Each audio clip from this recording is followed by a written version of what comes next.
প্রিয় গ্রামবাসী, এ পর্যায়ে আমরা আমাদের এই মাটিতে জন্মাইছে আমাদের সেলিম ভাইয়ের কাছ থেকে আমরা আসলে কি সমাজে কি হচ্ছে, কি করণীয়, এই বিষয়ে আমরা তাকে কথা বলার জন্য অনুরোধ করছি। ধন্যবাদ।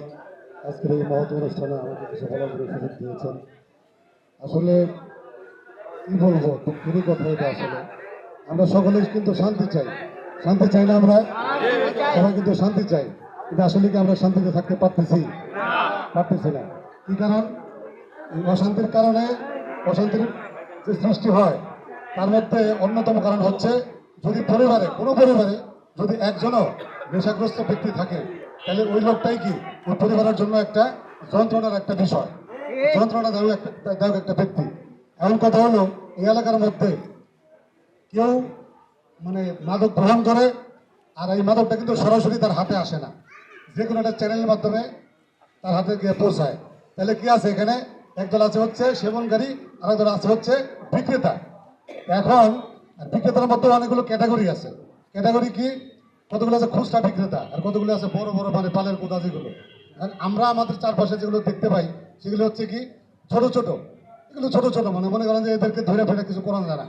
বললে ওই যে এখান থেকে নিয়ে যাইব, মলা ভরে যা 2000 টাকা দিব, আস্তে করে সুইটা বাড়াই যাবো। ঠিক আছে, এই সমস্ত ঘটনা ঘটতেছে। এখন যারা নাকি বড় মাপের যারা সাপ্লায়ার, যারা যদি তাদেরকে আমরা ধরতে না পারি, তাহলে এই মাদক থেকে আমরা আসলে মুক্তি আমরা পাবো না। ঠিক আছে, তো এখন এলাকাবাসীর কাছে অনুরোধ হচ্ছে যে আপনারা এদেরকে ফাইন্ড আউট করেন, তারা কোথায় কিভাবে কোন চ্যানেলের মাধ্যমে আমাদের এখানে এই পরিবেশটাকে নষ্ট করতেছে, সেটার জন্য আপনারা একটু উদ্যোগী হবেন বলে আমি মানে সবার কাছে একটা দাবি রাখি। ঠিক আছে, আর হলো কি, বর্তমান সময়ে যিনি সাভার এবং আশুলিয়া ধামরাইয়ের যে অতিরিক্ত পুলিশ সুপার জনাব শাহিনুর কবির সাহেব, উনি এ ব্যাপারে অত্যন্ত আন্তরিক। আমরা ইতিমধ্যে ওনার কাছ থেকে একটা নির্দেশনা পেয়েছি, উনি আগামী রবি সোমবারের মধ্যে একটা মানে এ বিষয়ে একটা প্রামাণ্য চিত্র ধারণ করবেন। হয়তো সেটা আমাদের এলাকা হতে পারে, আশুলিয়া ধামরাইতে হতে পারে। উনি এ ব্যাপারে অত্যন্ত আন্তরিক। আমি আপনাদেরকে বললাম বিষয়টা, কারণ আমি একজন ভিডিওগ্রাফার বা ধরেন যে তথ্যচিত্র নির্মাতা হিসাবে আমি আমন্ত্রণ পেয়েছি। ঠিক আছে, উনি অত্যন্ত আন্তরিক। আমি এই সুবাদে একটা কথা আমি বলতে চাই, আপনারা যেখানে যে অবস্থায় আছেন, ব্যবসায়ীরা কিন্তু দূর থেকে আসে না। থাইল্যান্ড তার যদি না থাকে, তাহলে কিন্তু সে দেশে কিন্তু ব্যবসা করা যাবে না, আগাম প্রোগ্রাম করা যাবে না। চোর বাটপাটদের জন্য কি করা লাগে? একটা থাইল্যান্ড তার থাকা লাগে। আমাদের দেশে থাইল্যান্ড তারা আছে। আমি স্পষ্ট করে বলতে চাই, থাইল্যান্ড তারা যারা আছেন তারা হুঁশিয়ার হয়ে যান, সাবধান হয়ে যান।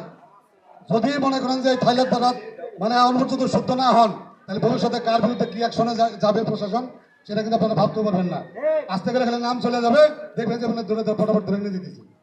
বেশি কথা বলবো না, এখানে অনেক ব্যক্তিত্ব সম্পন্ন লোক আছেন, তারা কথাবার্তা বলবেন, আপনারা তাদের কথাবার্তা শুনবেন এবং তাদের পরামর্শক্রমে কাজ করবেন, এই আশাবাদ ব্যক্ত করে আমি আমার সংক্ষিপ্ত বক্তব্য শেষ করছি।